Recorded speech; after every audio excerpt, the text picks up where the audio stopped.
የዛን ቀን አጉል አቅበጥብጦኝ ስለነበር ብዙ ቀምሼ የማላቃቸውን መጠጦች ሳይቀር ከዚህም ከዛም እያልኩ ስቀማምስ እንደ ታላቅ ወንድም እግር በእግር እየተከታተለ ሊያስቆመኝ ሲሞክር የነበረው ትላንት የሆነ ያህል ቁልጭ ብሎ ትዝ ይለኛል። ሲቀርበኝ ልክ ምድር ላይ ካሉ ክፉ ነገሮች ሁሉ ሊጠብቀኝ የመጣ መልአክ ሆኖ ነበር የቀረበኝ። ሌላው ቀርቶ ቆጣ ብሎ አውርቶኝ እንኳን አያውቅም። አብሬው እንዲቆይ ጠይቆኝ ሳይሆን አብሮኝ እንዲቆይ ጠይቄው ነበር ከጎኑ እንዳልቅ ያደረገኝ። ምንም ነገር በመጠየቄ ወይም በመናገሬ ቅንጣት ያህል እንኳን የመሳቀቅ ስሜት እንዲሰማኝ አድርጎኝ አያውቅም።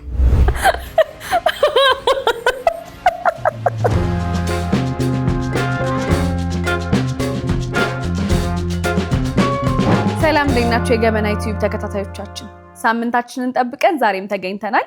አብሬያችሁ ዛሬ የምቆየው እንደተለመደው ቤሪ ነኝ።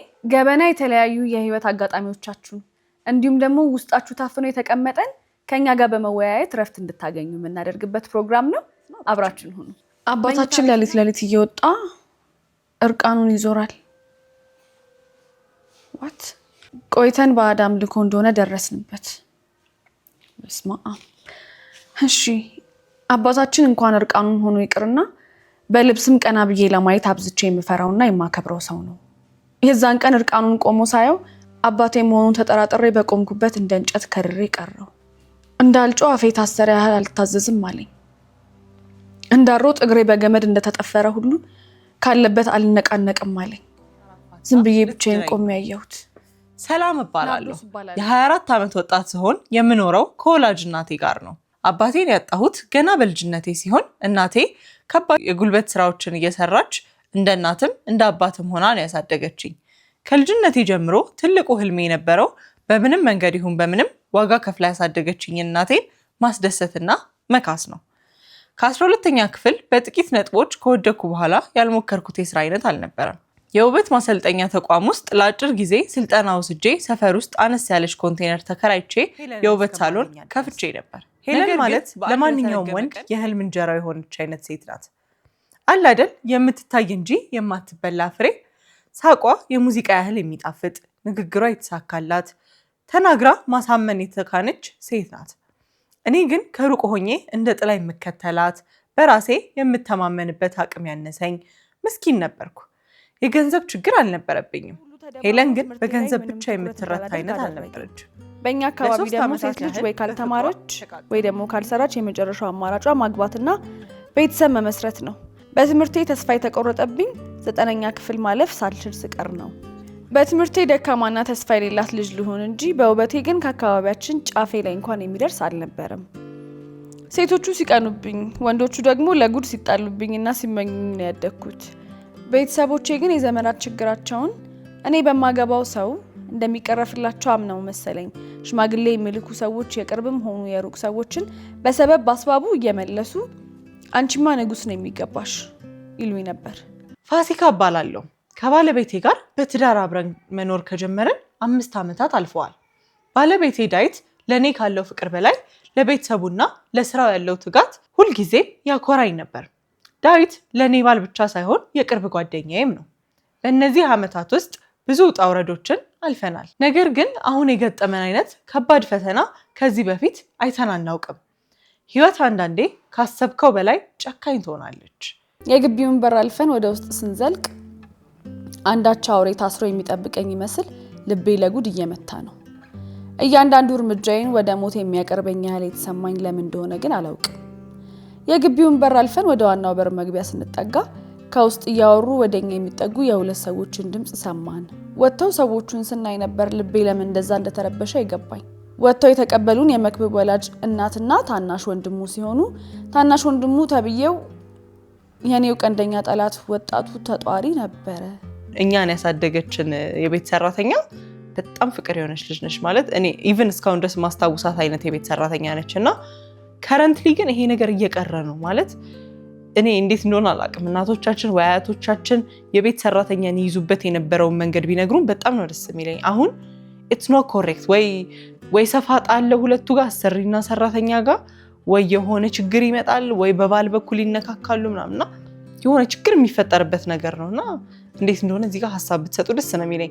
የብዙ የቤት እመቤቶች ችግር ይመስለኛል ሰራተኛን ይሄ ይዞ ማቆየት አለ አይደል? በግድ ይዞ አይደለም። ይሄ እንዴት ነው የሚሰሩት የሚለውን ኮንትሮል አድርጎ አውቆበት እንዲሰሩ ማድረግ የአብዛኛው የቤት እመቤት ችግር ይመስለኛልና እስኪ ሀሳብ ስጡበት እዚህ ላይ። ያነሳሁትን ፎቶግራፍ ወደ ጎግል ልኬ ምን እንደሆነ እንዲነግረኝ አዘዝኩት። የፈራሁት ሆነና መሳሪያዎች የስለላ ድርጅቶችና አንዳንድ ተቋማት ከሚጠቀሟቸው የካሜራ አይነቶች አንዱ እንደሆነ ነገረኝ። ለደቂቃዎች የት እንዳለው ምን እያደረግኩ እንደሆነ ምንና ማን መሆኔ ሳይቀር ጠፍቶብኝ አይኖቼን የስልኬ ስክሪን ላይ ተክዬ ደንዝዤ ቀረሁ። ውበት እባላለሁ። ያለ አባት ያሳደገችኝ እናቴንና 2 ታናናሾቼን ለማኖር ወደ አረብ ሀገር ከተሰደድኩኝ 2 ዓመታት ተቆጥረዋል። የምኖረው ቤሩት ሲሆን አሰሪዎቼ ከላይ ሲታዩ እጅግ ቀናና መልካም ሰዎች ቢመስሉም የተደበቀ ክፉ ሀሳብ በልባቸው እንዳለ ግን 2ቱንም ዓመት እያንዳንዱ ቀን ከሚያሳዩኝ ፈገግታ ስጠረጥር ነው የኖርኩት። ደሞዜን የመከልከል ወይም ጉልበቴን ከልክ በላይ የመበዝበዝ ሙከራ አድርገውብኝም አያውቁም። በግልጽ ያሳዩኝ ክፋት ባይኖርም ውስጤ ግን ሰላም ተሰምቶኝ አያውቅም። በተለይ ደግሞ ያሰሬ ባል እያየኝ ፈገግ ባለ ቁጥር ሰውነቴን ሲኮሰኩሰኝ በግልጽ ይታወቀኛል። ቤት ውስጥ ከነሱና ከ2 ልጆቻቸው ባልተናነሰ ምቾት ነው የምኖረው። ኧረ ይሄ አሪፍ ቤት ነው የገባችሁ። እሺ የሚበሉትን እበላለሁ፣ ከሚጠጡትም ከልክለውኝ አያውቁም። መኝታዬ እጅግ ምቹና ንጹህ ነው። ንጽህናዬን በተመለከተ አሰሬ ሁሌ ነው የምትመክረኝ። በየቀኑ ገላዬን ካልታጠብኩኝ ቁጣ አዘል ምክር ይዘንብብኛል። ለፀጉሯ፣ ለገሏ፣ ለፊቷ፣ ለእጇ፣ ለእግሯ፣ ለጥፍሯ ከምትቀባው ሳይቀር እኩል በኩል እየቀነሰች ትሰጠኛለች። እኔ ግን ያሰሬህን ያህል መኳኳልና ማጌጡ ተገቢ ስለማይመስለኝ ከሎሽንና ከፀጉር ቅባት ውጭ የምሰጠኝን መዋቢያዎች በ15 ቀን አንዴ እንደኔ የሰው ቤት ተቀጣሪ የሆኑ የሀገሬ ልጆች ጋር የረፍት ቀን ላሳልፍ ስሄድ ብቻ ነው የምጠቀማቸው።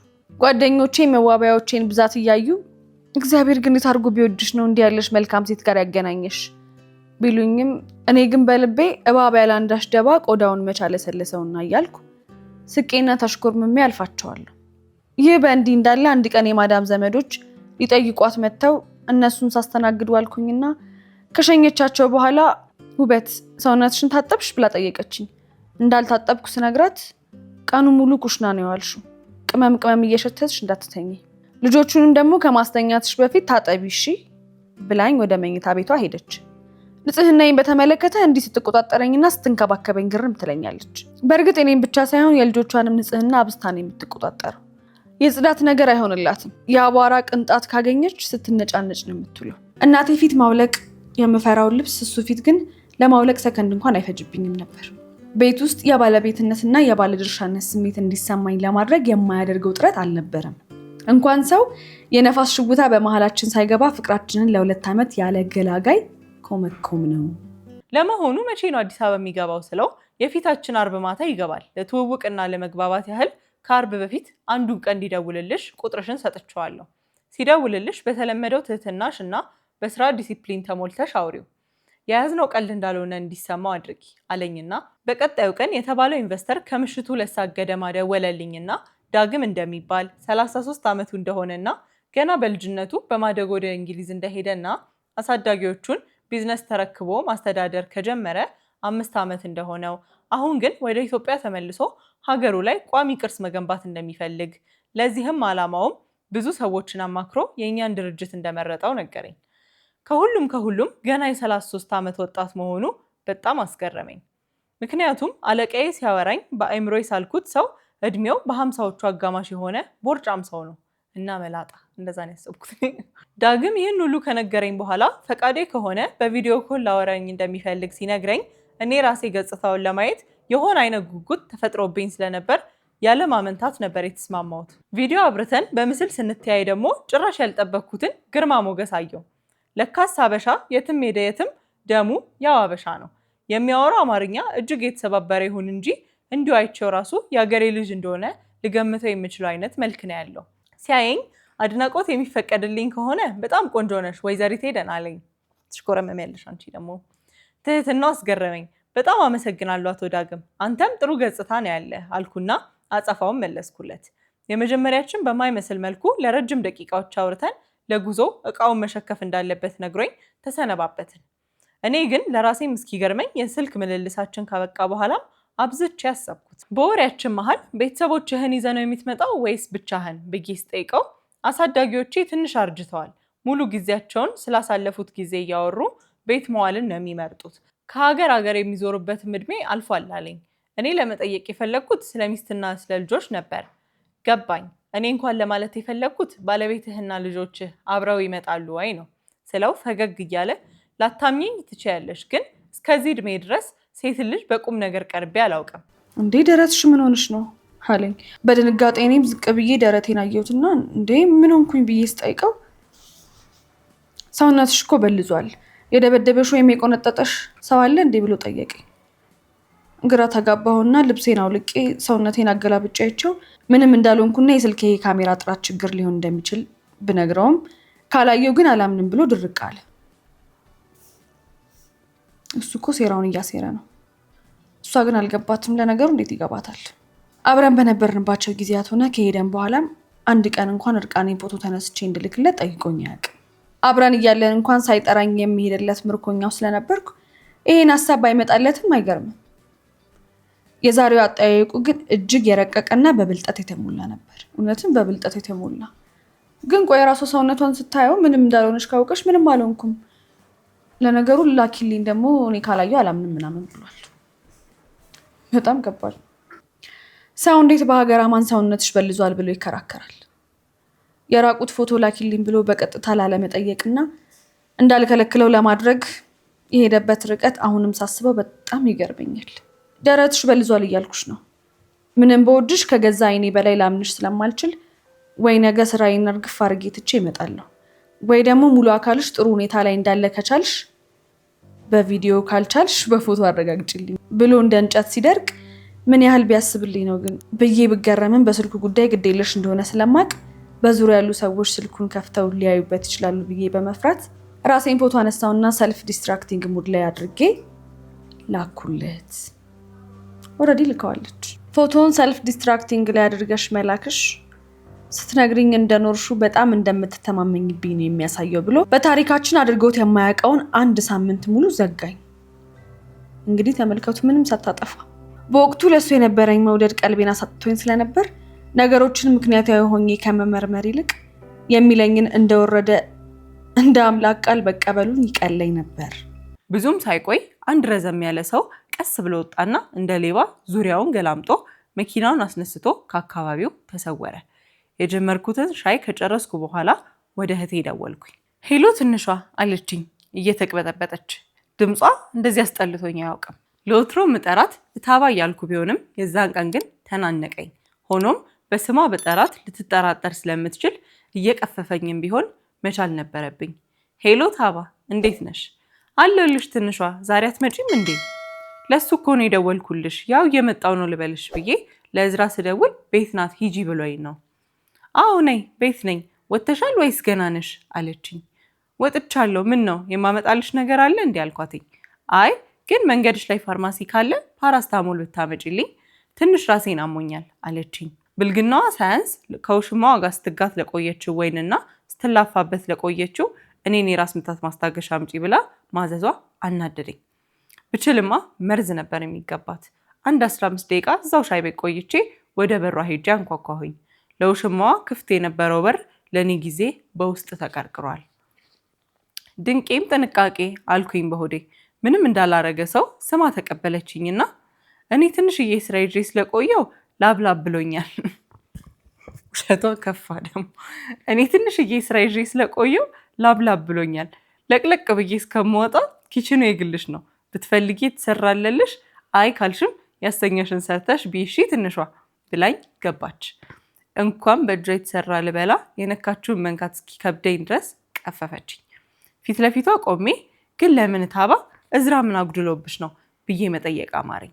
ለእዝራ ደውዬ ያየሁትን ሁሉ ለመናገርም አስቤ ነበር።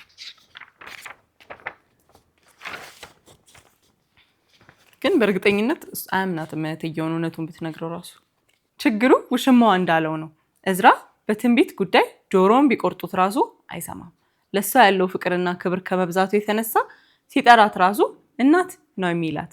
እሷ ግን እንደ እናት ፍቅር በመስጠት ፋንታ ያጎረሳትን እጁን ነከሰችው። ብዙ ጊዜ እንደዚህ በጣም የሚያምኑ ሰዎች ናቸው መሰለኝ የሚጎዱት። ግን ምን እንደማደርግ ሳብሰለስ ስላድሬ በንጋታው ጠዋት ከቤተ ክርስቲያን በቀጥታ ቁርስ እንኳን ሳልበላ እየከነፍኩ ወደ ግቢ ተመለስኩኝ። ግቢ ከመድረሴ ደውላ ትንሿ ከቤተ ክርስቲያን አልተመለሽም እንዴ አለችኝ። የማስገባው አሳይመንት ስላለብኝ በቀጥታ ወደ ግቢ እንደሄድኩኝ ነገርኳት። ስላልደወልኩላት ተቆጥታ ዘጋችሁ። እውነቱን ለመናገር እህቴ ለሌላ ሰው ባህሪዋ ይክበድ እንጂ እኔን ምን ያህል እንደምትወደኝና ምንም ነገር እንዳይጎልብኝ አብስታ እንደምትጨነቅልኝ አውቃለሁኝ። ፈተና እየደረሰብኝ ስለሆነ ማንበብ አለብኝ በሚል ምክንያት ቀጣዩን ቅዳሜና እሁድ ወደ ነዝራ ቤት ሳልሄድ ቀረሁኝ። ጉዱ እህቴ ባሏ ላይ በመማገጧ ብቻ የሚያቆም ቢሆን ጥሩ ነበረ። ከዚህም የባሰ አለ። ነገር ግን ሌላም ጭንቀት ተጨመረብኝ። ያን ሰሞን መጀመር የነበረብን አዲስ ኮርስ ስለነበር የተመደበልንን አዲስ መምህር ለመተዋወቅና ስለ ኮርሱ መረጃ ለመቀበል ወደ ክላስ ሄድን። መምህሩን ሳየው ግን ስሜቴ ተደበላለቀ።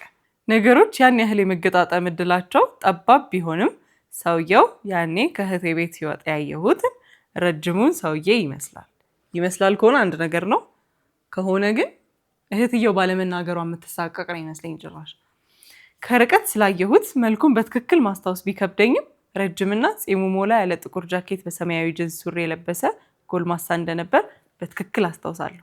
ፊት ለፊታችን ቆሞ ራሱን እያስተዋወቀ ያለው ሰውም ድምፁ፣ ፂሙ፣ አቆራረጡም፣ አለባበሱና ተክለ ቁመናው ሁሉ ቁጭ ያለን ሰውዬ ነው ይመስለው።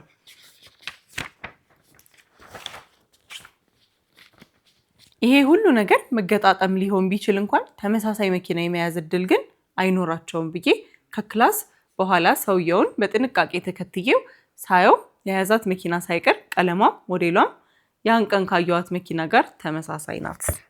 ትልቅ ጉድ እየመጣ ይመስለኛል። እንጃ። ሰውየው በስልክ ከሆነ ሰው ጋር እያወራ ሲሳሳቅ በመሃል የእህቴን ስም ሲጠራ በገዛ ጆሮ የሰማሁትኝ።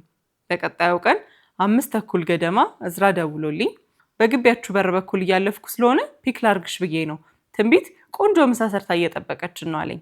መኪናው ውስጥ ቁጭ ብለን እታባሁ እንዴት ናት ጸባዩ አልኩትኝ። ምን ባክሽ አንዴ እሳት አንዴ ውሃ ትሆናለች፣ የእሷ ነገር ውላለው ብለሽ ነው? ዛሬ ጠዋት ራሱ አኩርፋኝ ነበር አለኝ። ምን ነው አልኩትኝ።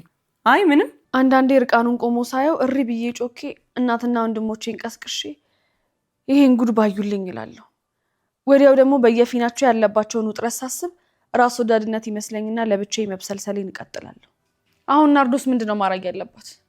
ለቤተሰቦቿ ብትናገር የማይሆን ነገር ይፈጠራል። ቤተሰቡ ድብልቅልቁ ነው የሚወጣው። አይ ይቅር በቃ ራሴ ብቻ ይዘዋለሁ ብትል ደግሞ ጭንቀቱስ። በዛ ላይ ደግሞ ቀላል ነገር አይደለም እኮ በስመ አብ። ይህ በእንዲህ እንዳለ በደህናው ጊዜ በእርጎና በእንቁላል ካልሆነ በቀር በስጋ ተቀብለን የማናውቀውን የሰኔ ጾም መግቢያ ሰሞን አባታችን ለጾም መያዣ በሚል ለምልክት እንኳን ነጭ ተፈልጎ የማይገኝበት ጥቁር በግ ገዝቶ መጣ። እናታችን በጉን ስታይ ፊቷን ክስክስ አድርጋ ምን ነው ጋሻዬ ካልጠፋ በግ ይሄንን አመጣኸው ደግሞ ማስፈራራቱ ስትለው ወይ አንቺ ደግሞ ሰው ባጉል እምነት ተተብትቦ እየተው ይሄን የሚያክል ሙክት በግልገል ዋጋ ሳገኝ እንዴት አስችሎኝ ልለፈው? ስጋው እንደሆነ ያው ነው፣ ሰው ሞኝ ሆኖ ነው እንጂ አላትና በጉ ታረደ። የሰጣት ምክንያት እኮ ትክክል ሊሆን ይችላል፣ ግን እሱ ያመጣበት መንገድ ደግሞ ትክክለኛ ይሄ በእምነት ተተብትቦ ምናምን ያለው በቃ ራሱ ጋር የሆነውን ነገር ነው እንጂ ለሷ ለማስረዳት የሞከረው ግን ትክክል አልነበረም። ሴራሚኩን ያቀልመዋል በሚል ሲታረድ ከአንገቱ የሚፈሳውን ደም በመዘብዘፊያ እንድንገድበው ታዘዝን። ይሄ ሰውዬ ምን ሊያደርግ ነው? በኢየሱስ ስም። በረከት ደሙን የቆሻሻ ማስወረጃው ስር ሊደፋው ሲል አባታችን እንደ መብረቅ ጮክ ብሎ ተቆጣና እሱን እኔ የምደፋው ና ይልቅ እግር ያዝ አለው። በረከትም እንደተባለው አደረገ። ቀኑን ሙሉ አንዴ በጥብስ አንዴ በጥሬ ሲያሻን በቅቅል ስንምነሸነሽ ውለን ሲመሻሽ ቡና ተፈልቶ ጠጣንና ተኛን። ሁሉም ሲበሉት የዋሉት ስላደከማቸው ጧ ብለው ከመተኛታቸው የተነሳ አውጥተው ቢጥሏቸው እንኳን የሚሰሙ አይነት አልነበሩም። ሌሊት በተለመደው ሰዓት የቤቱ በር ተከፍቶ የበረንዳው መብራት ማብሪያና ማጥፊያው ቀጭ ሲል ተሰማኝና ነቃው።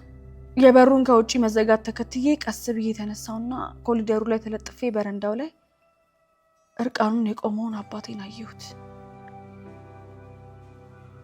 ዛሬ እንደወትሮ ባዶ እጁን አይደለም የቆመው። በቀኝ እጁ ልሙጡን የውሃ ብርጭቆ ይዞ ነበር። ወዲያው ቀን በጉ ሲታረድ በረከትን እንዳይደፋው ከልክሎት ያስቀረውን በመዘፍዘፊያ የተጠራቀመውን የረጋ የበግ ደም በዝግታ ወደ ብርጭቆ መቅዳት ጀመረ። ሲቀዳ የተወሰነው ደም ብርጭቆውን አልፎ ወተት የመሰለው ሴራሚክ ላይ አረፈበት። ብርጭቆውን ሞልቶ ከጎኑ አስቀመጠውና ደሞ የፈሰሰበትን ሴራሚክ አጎንብሶ መላስ ጀመረ።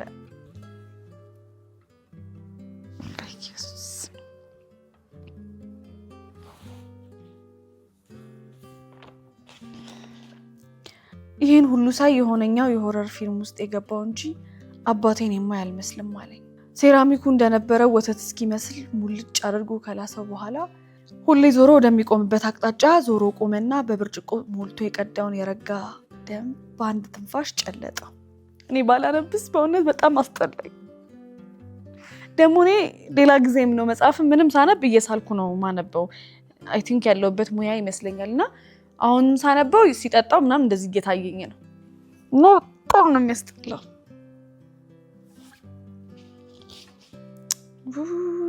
የዛሬው ታሪክ ግን ከባድ ነው እውነት በጣም ያስጠላል። እንዴት ነው ማነበው መጨረሻው? ባዶውን ብርጭቆ መልሶ አስቀመጠና በተለመደው አኳኋን ቀስ እያለ ተራምዶ የግቢውን በር ከፍቶ ወጣ። ከመውጣቱ አይኔ ቆሞበት ወደ ነበረው በረንዳ ስመለስ አስቀምጦት የነበረው ብርጭቆ በቦታው አለመኖሩን አየሁ። መብረቅ እንደመታው ሰው ደንግጬ ደርቄ ቀረው። 3 ወር ሙሉ ሌሊት እየተነሳው አባታችንን በማይባቸው ጊዜያቶች እስኪወጣ ተደብቆ ከማየት የዘለለ በር ከፍቼ ወጥቼ እንኳን አላውቅም። ግን አሁን በር ከፍቶ ወጥቶ ምንድን ነው ሊሮጥ ነው ሊንደባለል ነው እንደዛ ሲባል ነው ሰምቼ የማውቀው። እስከዛሬ ራሱ አለማየቷ ተከትላ ወጣ ማለት ነው። እሺ ዛሬ ግን የዚህ ብርጭቆ መሰበር እውን አልመስልሽ ብሎኝ አይኔ ስለተጠራጠረ በሩን ከፍቼ ወጣሁኝና በረንዳውን አየሁት። እንኳን ብርጭቆውን መዘፍዘፊያው በቦታው አልነበረም። የት ሄዶ ነው? ሰውየው አስቀምጦት ነው አይደለም? ደግሞ ወዲያው ነው የወጣው። ተሰውሮ ነው? ኧረ በእግዚአብሔር ዛሬ ምንድነው ማነበው? ትንሽ ቆይቼ ወደ ራሴ ስመለስ ወደ አልጋዬ ሄድኩኝና አንድ ጊዜ አቡነ ዘበሰማያት፣ አንድ ጊዜ ደግሞ ሰላም ለኪ ደግሜ ሰዓቱን አየሁት። የሚቆየው የተለመደውን ያህል ከሆነ ለመመለስ ትንሽ ይቀረዋል። አብሬያችሁ የቆየሁት እኔ ቢታንያ መስፍን ነበርኩኝ። ስላዳመጣችሁኝ ከልብ እያመሰገንኩኝ። እንዲሁም እንደዚህ አይነት ሀሳብ ያላችሁ ውስጣችሁ የተዳፈነ የህይወት ገጠመኝ ያላችሁ ሰዎች ሀሳቦቻችሁን ሼር አድርጉን። ኮሜንት ላይ እናውራ። ያው ኮሜንት ላይ ሀሳቦቻችሁን ስታጋሩን የእኛም ፕሮግራም ምን ያክል ሰዎች ጋር ተቀባይነት እንዳገኘ ሰዎችን አስተምሯል ማለት ነው። ለካ አሃ ፕሮግራማችን ለካ ሰዎች ይሄ ነገር ቢያጋጥማቸውም እንዴት መፍታት እንዳለባቸው ይረዳሉ እንድንል ለፕሮግራማችንም ውጤታማነት ፍሬያማ እንደሆነ እንዲሰማን ያደርገናልና እናም ሁሌም እንደምንላችሁ የህይወት ገጠመኞቻችሁን መተንፈስ፣ መናገር፣ ማማከር የምትፈልጉ እታች ባለ የቴሌግራም አካውንት እየገባችሁ ማስቀመጥ ትችላላችሁ። ሁሌም ለእናንተ አለን።